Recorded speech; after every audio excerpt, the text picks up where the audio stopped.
Comeback movie ni Enrique Hill, mukhang maganda nga ba? Tungkol na to sa isang lalaki na kakahiwalay lang sa girlfriend niya dahil daw maliit yung pototoy niya.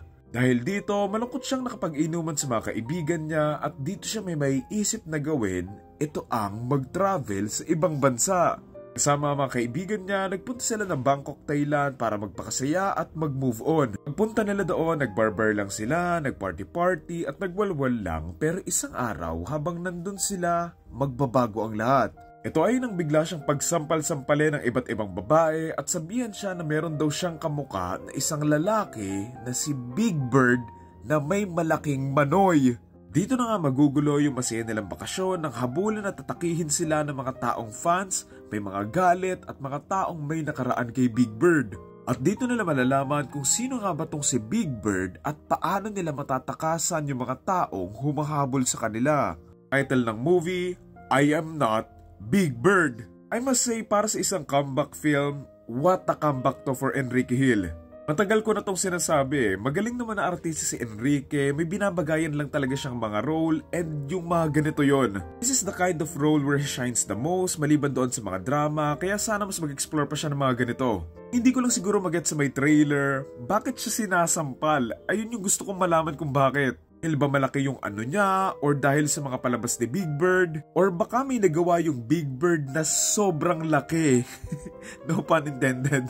Ganda rin ang piniling tugtog from the trailer na classic parokya. Don't touch my birdie, don't touch my birdie, you don't have to grab my birdie, just call it and it will come. Kung curious ako dito kung sino ba talaga si Big Bird, na kamukha lang ba niya, kakambal ba niya, or baka siya talaga si Big Bird na nakalimutan niya lang. Ayun yung mystery dito na anong nangyari sa isang legend na si Big Bird. Kasi di ba malaki yung pototoy niya, naaalala ko yung bida doon sa may Serbian film.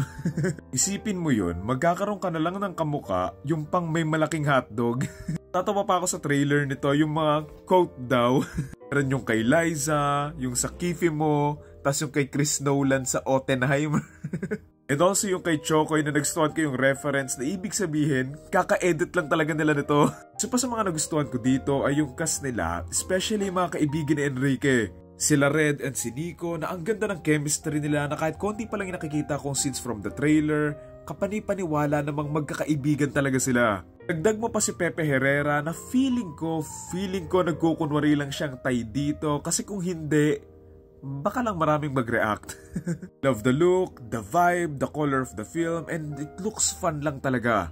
Medyo naaalala ko din in terms of humor dito yung sa pangarap kong Hold Up. Para tong mga movies like Ong Bakwan, The Hangover, and PMAC na pinagsama-sama. Ang movie na to ay directed by Victor Villanueva and mukhang maganda nga ba? Oo, mukhang maganda kaya excited na ako mapanood to. Nasa may mga Big Bird or mahilig sa Big Bird dyan, abangan natin to on Valentine's Day on February 14, 2024.